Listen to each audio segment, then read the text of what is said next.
Okay, that's it. Ready? Okay. Wow, that was fun.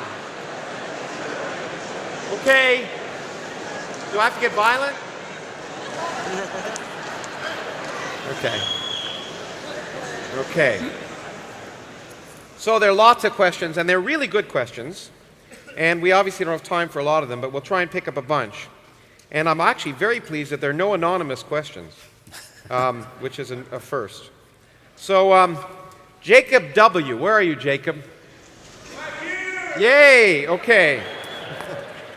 So we'll start with chimpanzees. Okay. Do chimpanzees exhibit violence against other species of apes? And could this quality have played a role in the dominance of Homo sapiens over other humanoids? Do chimpanzees exhibit violence towards other species of apes? Well, there are two species of apes that live in the same environments as chimpanzees. One is gorillas, and no one has seen anything like violence directed by chimpanzees towards gorillas, and you think you know why? The other species is humans, and chimpanzees have actually occasionally harmed humans. They have killed babies on several different occasions in several different countries. They are dangerous.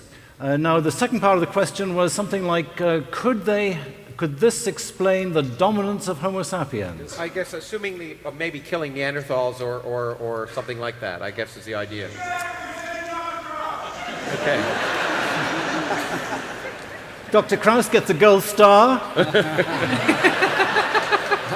And so does the questioner. Certainly, we don't know what is responsible for sapiens outcompeting all of the other hominoids, but you have to say that given the way in which chimpanzees behave and given the way in which our own species has behaved when we come into contact with other members of our species that we did not know before, then you have to say that war is very likely being a part of the interspecies contact. But of course, we do know also that it wasn't totally eliminating because we've all got our 3 to 4% Neanderthal genes. Well, most of you anyway. Okay, anyone else have any? Okay, we'll go to the next one. It's actually a quick question for Sarah, I think. From Sylvia, wherever you are. Okay, Sylvia's more quiet than Jacob, but that's good. What defines an in or out group, and who is Turkana and who is not? Is it just a political tag, and therefore the violence okay? So the Turkana are about 1 million people, and they constitute what people would call an ethno-linguistic group. So they speak a language, and the most important thing is that they share cultural norms, beliefs, ideas, and a way of doing things. And so that's in some ways what defines the ethno-linguistic group, not a certain number of people, because we know that ethno-linguistic groups have gone from being really small, a few hundred people, 1,000 people in some hunter-gatherer societies, to nation states in which, or religious entities in which thousands and millions of people constitute a shared cultural group. So in some ways, the Turkana are a tribe in which everybody agrees on certain social norms, on certain beliefs about how to treat others, how to do things, and that's what constitutes the in-group. Okay. Add something to that? Yeah. I teach introductory psychology, and one of the staples of the introductory psychology curriculum is the minimal group experiment, which shows that our cognitive boundaries of what is an in-group and out-group can be highly malleable.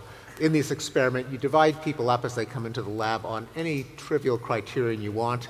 You are the fans of Clay, you are the fans of Kandinsky, and immediately each group thinks the worse of each other and they favor their in-group members over members of the other group. Even, by the way, if they're divided by the flip of a coin, you're in that group, you're in the other group, and they immediately start to distrust each other. For years, this was thought of as a rather depressing fact about our species. Clearly, it's the cognitive ability that gets engaged by ethno-linguistic groups in a more natural context. But on the other hand, the boundaries are so elastic that we can expand them as well as creating new divisions. And one of the things that seems to have been happening that's behind the decline of war is that we no longer as easily think of other ethno-linguistic groups as outgroups. A salient case would be the attitude toward, say, the Japanese, which, needless to say, during World War II, Japanese were treated as subhuman. There were all kinds of demeaning racial stereotypes. And now, I think most of us, even if we tried, could really not muster a whole lot of hatred against the Japanese, if for no other reason that they, make our Nikon and Sony appliances. And indeed, the rise of trade has been credited as one of the things that helps expand the cognitive boundaries of who's in your group and who isn't. If people are your trading partners, you're less likely to want them to come to harm. You need them to buy your stuff, you need them to sell you their stuff. Okay. Anyone else? Okay. Adrian, you provoked a lot of questions. You stimulated, I don't know whether it was the prefrontal cortex or the amygdala, but you stimulated a lot. Sarah asked the following question. I find this a fascinating question. What would you advise parents of young children between newborn and 7 years old to do to help stimulate the free prefrontal cortex? So I think that's a wonderful question. Great question, Sarah. Very good one. Well, first of all, I think there's things you can do even before the borns, because we know that mums during pregnancy who smoke cigarettes, their offspring are 3 times more likely to grow up to become violent criminal offenders. If she has poor nutrition during pregnancy, they're 2.5 times more likely to grow up to become offenders. We know that alcohol during pregnancy raises the odds also of juvenile delinquency and adult crime. So even before the child is born, there are things that people can do, that we can do, society can do, to take away these teratogens which affect the developing fetal brain, which have knock-on effects to future crime. But I imagine, all of you out there with the younger kids, 7, 8, 9, turning away from my research, parenting, parent skills. It's something that we need to do more of. We know that poor parenting is associated with crime. We know that programs that enhance parenting skills reduce antisocial behavior in children. And, when I step back from that and I think, well, I've got 2 kids and I'm not such a great parent. And I think, well, was I ever taught how to be a parent in school? No, I wasn't.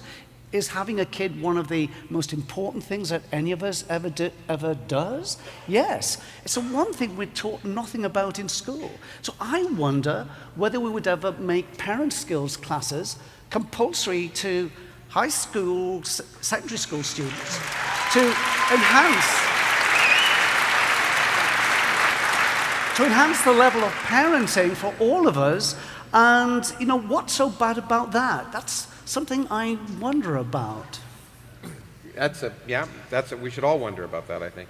Anyone else have any advice for parents? I obviously want to concentrate on environmental levers of influence on all aspects of the developing child. I tend to think that we underestimate the role of the peer environment, and that parents sometimes get blamed a little too quickly. A lot of studies that look at effects of parenting never control for the fact that parents are genetically related to their kids. And so if you have parents who are likely to engage in a particular kind of behavior, they are likely to have kids who are genetically more predisposed to do some things as opposed to others. And unless you do the studies with adopted kids, it's very hard to distinguish whether it's the parenting per se or the kind of people who do the parenting, which is not to contradict the idea that people should be instructed on the basic qualifications for not screwing up your kid. But I think we shouldn't, though, because it's so easy to equate nurture environment with parenting, we forget about a source of the environment that I think is far more consequential, and that is the peer group. Something that's obviously much harder to control, but when you grow up, you have the language of your peer group, you have the accent of your peer group, you wear the same styles of clothing, you listen to the same kinds of music. That is a massive environmental influence that is a little harder to control because there are no classes to control a peer group. It's a viral phenomenon where fads come and go and things reach a tipping point. But a better understanding of the dynamics that lead to whether it's cool to be a juvenile delinquent or it's cool to stay in school would be another way of influencing likelihood of violence through an environmental manipulation. Here's a question actually related to an environmental factor from Julia, and this is a question that's often asked, and it wasn't discussed anywhere here, so it's open to everybody to jump in quickly. Does exposure to violence or violent entertainment encourage violent behavior? Yeah. So who wants to start? I know a little bit about that. It's not my area of research, but experimental studies have shown that exposure to violent video games, violent TV, does have a little bit of effect in raising the chance of aggressive behavior in the kid. It's especially true of kids who are already at risk for being antisocial and aggressive. But there is experimental research on that, as well as, hundreds upon hundreds of studies showing this relationship. I'm going to take a slightly contrarian view of that. It is certainly true that if you were to poll most psychologists, they would say that there is a relationship. But Christopher Ferguson and others have cast a lot of doubt on whether those studies have anything to do with violence as we really care about it, like real harm, or just kids being a little more rambunctious after they see a Roadrunner cartoon, or filling out a questionnaire and being more likely to unscramble words so that they spell out violent words, measures that are not terribly connected with real life. And in fact, if you look at, I tend to think that the concern over violent video games is a kind of moral panic that flies in the face of what's happened in society as a whole. Namely that during the era in which violent video games, including the gruesome first-person shooter games, just exploded in popularity, violent crime in real life has fallen through the floor.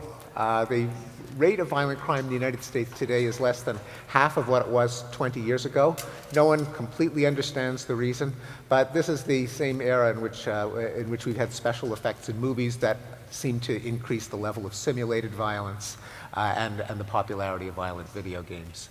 Also, Harold Schechter, who's actually studied the history of violent entertainment, points out that pretty much at all points of history, people take enormous pleasure in watching scenes of gruesome violence enacted before their eyes. If you look at Shakespearean tragedies, if you look at Punch and Judy, if you look at Penny Dreadfuls and Pulp Fiction and the Lives of the Saints, the Old Testament, there's gruesome entertainment all the way through. And I think I tend to think that people disconnect it from whether they want to commit violence in real life. Anyone want to disagree with both these gentlemen? Go ahead. And by the way, the solution to parenting is to become a grandparent. It's a lot easier. All the fun and none of the trouble. The one thing we might discuss or have on the table at least is the question is why isn't there more violence given how easy it is to do? And let me just give you a couple of sort of comparisons. The worst societies pretty much are ones that have a homicide rate of about 100 in 100,000. There's some cases where it's even worse than that, but that's really bad and pretty unusual. And the question is if you live in that society, some of the worst societies there are in terms of homicide, your chance of being killed is about 1 in 1,000 per year. And the question is, why isn't that 1 in 500 or 1 in 200? Why doesn't it get higher? And so that an interesting sort of thing. I was talking to one of the people here now at the conference about homicide in Japan, which is now so low. It's a question that could it conceivably get lower? I mean, Japan and everybody else has a certain quota of murderous psychopaths, and you're down to the level where you're basically at that level. They eat a lot of fish in Japan, by the way. Yeah. They eat their whole body weight in fish every year. And they play a lot of video games in Japan. Let me give you one other statistic. Everybody in here who is over the age of 14 lived during the 20th century, a very murderous time with big wars and so forth, and also murderous governments, which killed more people than wars. And I tried to calculate, if you were a resident of the 20th century, what was the likelihood you'd be killed either by a government or by a war, any kind of war, civil war, international war, or whatever. And it comes out to be somewhere between 1% and 2% over a lifetime, which would end, of course. They stopped counting. And so then the question is, if you're an American, what's your chance each year of being, over a lifetime, of being killed in an automobile accident? It's about between 1% and 2%. And it's sort of an eerie comparison. One of, obviously, we're completely tolerant of, having this murderous form of transportation. The other we're not acceptable of. So it's, I'm not sure what that comparison does, but it's sort of interesting, it seems. Okay, go ahead. Yeah, I think that knowing the numbers on rates of violence is a highly informative and educational way of approaching it, to put things in perspective, which you don't do reading the newspaper, where the human mind, because of the availability heuristic, just judges probability based on how easy it is to recall anecdotes and events. So numbers matter. So let's just take as a comparison. So the most violent countries in the world today have a homicide rate of 100 per 100,000 per year. Japan and other peaceful countries, it's less than 1 per 100,000 per year. Richard, do you know what the figures are for chimpanzees? And Sarah, do you know what the figures are for the Turkana? The estimates are in the low hundreds, something like 1 or 200, which is lower than some of the hunter-gatherers, certainly.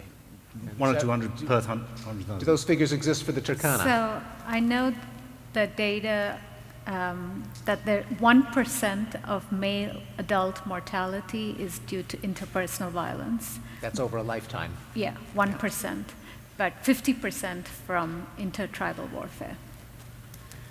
Okay. Well, we'll move to Erica. I'm trying to get a question for everyone. I want to end with another question. But Erica, this is one that occurred to me too. And in your study, how do you determine change or success in a movement? What determines whether it's a success? Mm-hmm. Well, we used a pretty strict metric. There are a couple of criteria the movement has to meet. The first is that it achieved either the removal of a leader completely through irregular means, or they achieved territorial independence, that is, de jure independence, not just de facto independence. And that would basically be similar to the selection criteria of the cases. We only looked at those cases where they were trying to remove the incumbent leader through irregular means, or that they were trying to achieve territorial independence. The second criteria was that we looked at whether the campaign could have had, you can sort of make a reasonably good argument that the campaign had a direct impact on that outcome, right? So if an international power came in and just took out the leader, we didn't count that as a campaign success. If the leader died in office of a heart attack, even though you might make a conceivable argument that they were stressed out because of the movement and died, we didn't want to give our skeptics any ammunition. So we didn't count that as a success. So we only looked at cases where it was clear that the movement had an impact on the outcome, and that outcome had to have occurred within a year of the peak of the campaign. Meaning that if a campaign ends, but then 4 years later they get the outcome that they wanted, we didn't count that as a success. So this is actually a very strict criterion of success. We applied it equally across both the nonviolent and violent campaigns, just to defend against any skepticism that we were going easy on the nonviolent cases. Okay, great. Now, we don't have much time. We started 10 minutes late, so I want to try and... but I have one quick question for John. I'm sure a lot of people... This is the kind of question you get a lot, so I thought I'd pick this one. It's from Michelle. And it said, if war is on the decline, and the last war is many years ago, how do you explain the conflict the U.S. is engaged in Iraq, Afghanistan right now? Yeah, there's a phenomenon, I call it policing wars. After the end of the Cold War, the notion was that there weren't really big enemies anymore among developed states, and they all saw the world pretty much the same way. So, example, there's a civil war in Bosnia. They didn't necessarily know how to solve the problem, but they all agreed that it was a bad thing. So since the end of the Cold War, there's been a bunch of policing wars in which troops from developed countries have been sent into various areas to try to either stop civil wars or to replace regimes that are basically really horrible and killing their own people. And there's been a number of these. They do not seem to be. It does not seem to be a growth industry. And so I would put both the wars in Iraq and Afghanistan, particularly the one in Afghanistan, in that category. In general, no one wants to lose very many lives in those kinds of things because they're essentially humanitarian, and these two wars are obviously tied to a belief that they're relevant to national interest. At any rate, I think we're now living through something called the Iraq syndrome, or maybe the Iraq-Afghanistan syndrome, and the enthusiasm for engaging in any more wars like that is extremely low, as we saw this summer. Last summer with respect to the Syrian thing. No one even wanted to think about even punitive bombing in which no Americans would be killed to punish Assad for using chemical weapons, and Barack Obama moving in that direction backed away. And I think we lived after Vietnam with the Vietnam syndrome. We lived after World War II with the World War II syndrome. There were no more World War IIs, no more Korean Wars. And I think we're now in the Iraq syndrome, and it's very unlikely that they will venture into other conflicts of that sort unless there's a really direct attack on the United States. Okay, that's probably going to cause some discussion during the break, I bet. But the last question, I think, since we're going to go to the future after the break, I thought this was appropriate. And it's from Kathleen, and it's sort of directed towards you. But is there any danger of society using the brain functioning of potential criminals in a sort of Minority Report style pre-crime punishment system? That is, accusing and condemning people before they commit a crime based on their brain functioning. Go ahead. Kathleen, I think this is a great question, and I have a vested interest in this insofar as my brain scan looks very much like that of a man who killed 64 people in a 12-year period.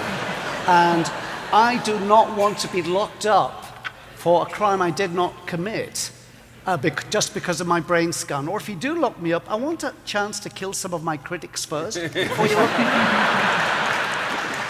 But yes, but this is, seriously, it's an important question, and it's one of concern, the Minority Report. Will we ever screen and intervene earlier on in life because all the boxes are checked? The social boxes, the psychological, the genetic, the brain. And I think there's a legitimate concern about that.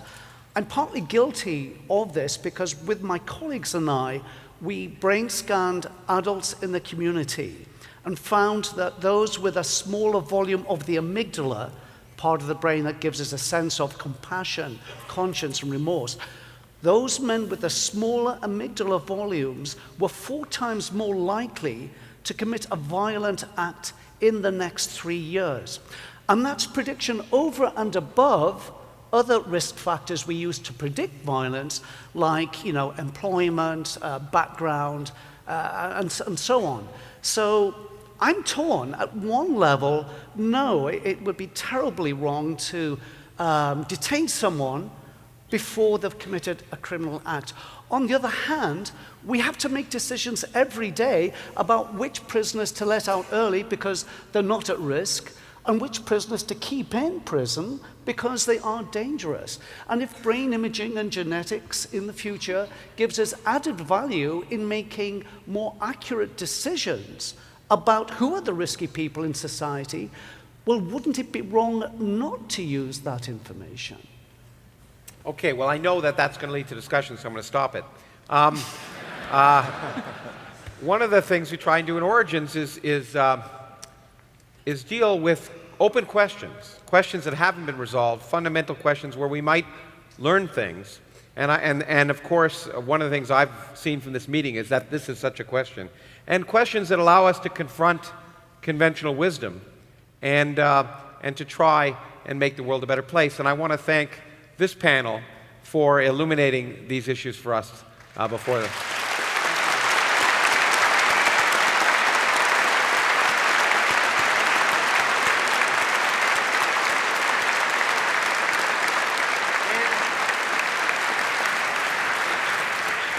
We will see you in the very short future to discuss the future. Have a good intermission.